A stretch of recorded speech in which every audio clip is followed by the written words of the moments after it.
समाजवादी समर्थक मोर्चा के राष्ट्रीय अध्यक्ष अजीम इकबाल एडवोकेट ने आज अपने कैंप कार्यालय पर एक प्रेस कॉन्फ्रेंस का आयोजन किया गया है। क्या मकसद है, सीधा उनसे बात करते हैं। अजीम जी, आज प्रेस कॉन्फ्रेंस करने का क्या मकसद था? आज प्रेस कॉन्फ्रेंस करने का सिर्फ और सिर्फ एक ही मकसद है कि समाजवादी समर्थक मोर्चा पार्टी की नीतियों को और उसके उद्देश्यों को जन जन में पहुंचाने का जो कार्य कर रहा है, उसको लेकर के हमने माननीय राष्ट्रीय अध्यक्ष जी से मुलाकात की थी। क्योंकि हमारे कुछ साथी यहाँ पर रामपुर में हमारे समाजवादी समर्थक मोर्चा के बारे में कह रहे हैं, उल्टी सीधी बात कर रहे हैं, इसको फर्जी संगठन, इसको गलत बात कर रहे हैं हमारे साथ में, और वो कह रहे हैं हमारा कोई संबंध नहीं है। तो हाँ, और ये कह रहे थे कि हाई कमान का निर्देश है। तो इस बात को लेकर के हमारे मन में एक टीस थी। तो इसी बात को लेकर के हमने सदस्यता अभियान जो माननीय अखिलेश यादव जी द्वारा आयोजित किया गया था लखनऊ में, तो हम उस सदस्यता ग्रहण समारोह में हम लोग भी पहुँचे थे। और हमारे करीब 58 जनपदों से हमारे कार्यकर्ता करीब भारी संख्या में 400-500 लोग जो थे, समाजवादी पार्टी कार्यालय के अंदर जो हॉल है, जो समाजवादी पार्टी का मैदान है, वहाँ पर इकट्ठे हुए और माननीय राष्ट्रीय अध्यक्ष जी से मुलाकात की। तो उन्होंने हमारा हौसला बढ़ाया और हमने इस बात का भी जिक्र किया कि ऐसे ऐसे हमारे साथ में कुछ लोग हमें अपमानित करने का काम भी कर रहे हैं। तो उन्होंने कहा कि आप किसी की बात पे ना जाइएगा, आप एक अच्छा काम कर रहे हैं, पार्टी के लिए काम कर रहे हैं, तो आप काम करते रहिएगा। पार्टी को मान्यता, मोर्चा को मान्यता देने के लिए भी उन्होंने हमें आश्वासन दिया है और कहा है कि आपका जो प्रयास है वो सराहनीय है और इस काम को आप लगातार करते रहिएगा, बूथ जितवाइएगा और मान्यता ले जाइएगा। तो आपके संगठन ने क्या राष्ट्रीय अध्यक्ष को सम्मानित भी किया? हाँ, हमारे संगठन ने रामपुरी कैप पहना करके उनको सम्मानित किया है। बहुत गदगद थे।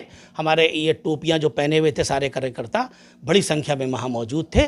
तो उन्होंने उनका उत्साहवर्धन किया और उन्होंने खुशी का इजहार किया कि आपका संगठन हमारी पार्टी के लिए अच्छा काम कर रहा है। ये बताइए कि संगठन एक अलग आपने क्यों बनाया? क्योंकि लगातार आपके संगठन का विरोध भी देखने को मिल रहा है। तो आपको क्या, जब समाजवादी पार्टी तो सब एकजुटता से रहने वाली पार्टी है ना, तो एक संगठन आपने हटके बनाने का, या लगातार आप पे आरोप लगाने का आप एक सियासत हटके कर रहे हैं, तो क्या कहेंगे?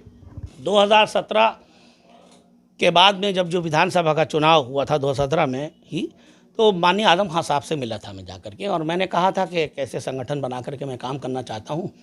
इंडिविजुअल, एक व्यक्तिगत, कोई भी एक आदमी किसी भी दल को या किसी भी नेता को कितना बड़ा सहयोग कर सकता है, मामूली सा चंद लोगों को जुड़वा करके मैं काम करता।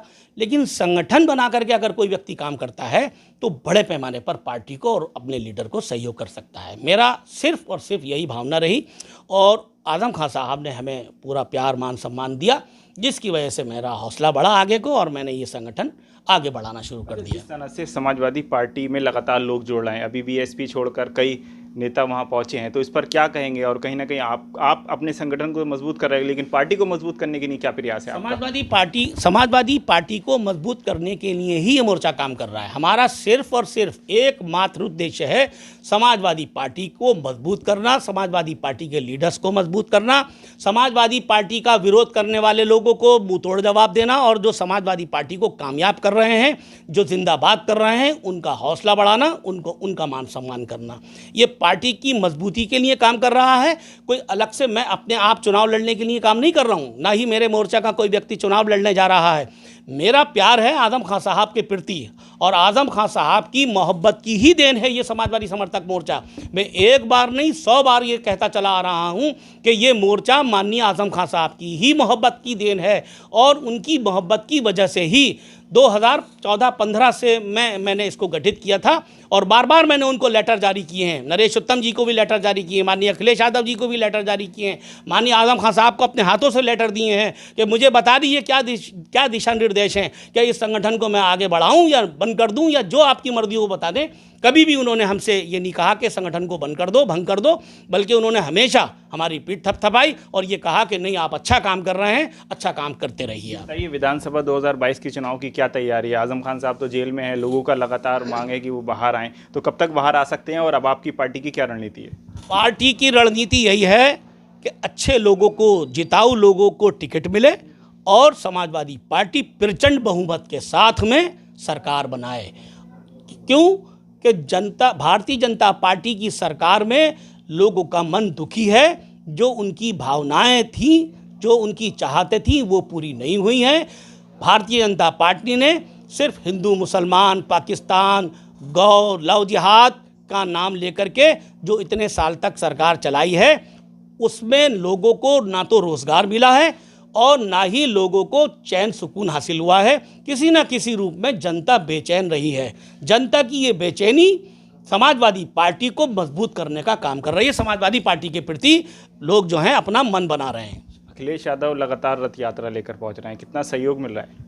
अरे भाई, बहुत ही ज़बरदस्त तरीके से, शायद ही किसी नेता को इतना जनता का प्यार मिला हो जितना माननीय अखिलेश यादव जी को मिल रहा है। आप देख लिए झांसी की, बांदा की, मेरठ की जनसभाओं को कि पैर रखने की जगह नहीं, लोग पेड़ों पे, अपने अपने घरों की दीवारों पर, तमदलों पर चढ़ करके सुन रहे थे अखिलेश यादव जी को।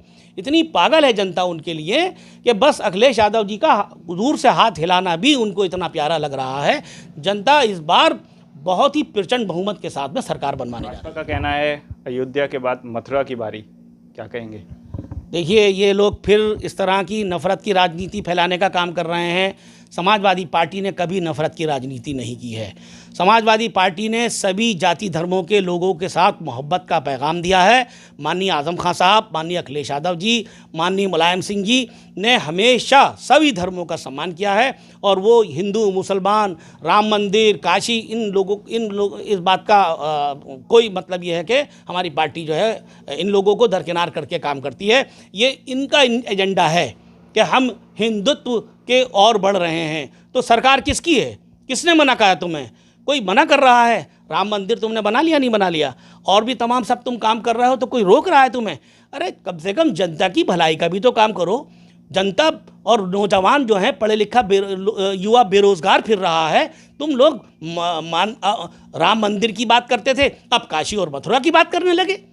तो तुम्हें जनता का भला करना नहीं है, सिर्फ यही मंदिर मस्जिद की राजनीति करनी है, नफरत की राजनीति करनी है। समाजवादी पार्टी ऐसी राजनीति नहीं करती है और ऐसे लोगों का समाज में बाइकाट होना चाहिए। समाजवादी पार्टी बाइकाट कर रही है और अपने लोगों के लिए रोजगार मुहैया करने की बात कर रही है, बिजली पानी मुफ्त देने की बात कर रही है। जनता की भलाई के कामों के लिए समाजवादी पार्टी आगे आना चाहती है। प्रधानमंत्री जी कह रहे हैं कि लाल टोपी से अलर्ट रहें। अब प्रधानमंत्री जी तो बहुत बड़े आदमी हैं, नहीं पता किस आशय से उन्होंने ये शब्द बोले हैं, लेकिन जो बोला है उन्होंने उससे हमारी पार्टी के लोगों को का उत्साहवर्धन हुआ है। हम लोगों को लाल टोपी पहन करके गर्व महसूस होता है। समाजवादी समर्थक मोर्चा की टोपी भी लाल ही टोपी है, ये टोपी भी समाजवादी की टोपी है। ये पहने या ये पहने एक ही बात है। समाजवादियों का जो कलर लाल टोपी का है इसलिए है कि समाजवादी का ये लाल रंग क्रांतिकारी और जोश और खरोश को पैदा करता है और हमारे लोगों में उत्साह पैदा करता है। मेरा सिर्फ आखिरी सवाल, कांग्रेस भी है, बीएसपी भी है, ओवैसी भी हैं उत्तर प्रदेश में, ऐसे में कहाँ चुनाव देखेंगे? भाजपा तो मौजूदा सरकार में ही है, तो क्या कहेंगे, क्या लगता है विधानसभा में किसकी सरकार बनेगी? आखिरी सवाल। सरकारें आती और जाती हैं, जनता जिसको चाहती है उसको चुनती है। जनता ने देख लिया है समाजवादी पार्टी ही सबसे बेहतर पार्टी साबित होने जा रही है और दो पार्टियों में चुनाव है। जनता को या तो भारतीय जनता पार्टी को दोबारा से चुनना होगा या फिर समाजवादी को चुनना होगा। जनता समझ गई है कि हमारा हितैषी कौन है। इनको काम करने का मौका दे तो दिया। ये कहते थे हमें मौका तो दो, हम देखिए कितना जनता की भलाई का काम करेंगे। क्या भलाई का काम किया इन्होंने? सब जानती है जनता। क्या दे रहे हैं? सिर्फ झूठा दिखावा कर रहे हैं, विज्ञापनों में पैसा बहा रहे हैं जनता की। वैसे कह रहे हैं मुस्लिम अपने बारे में सोचें।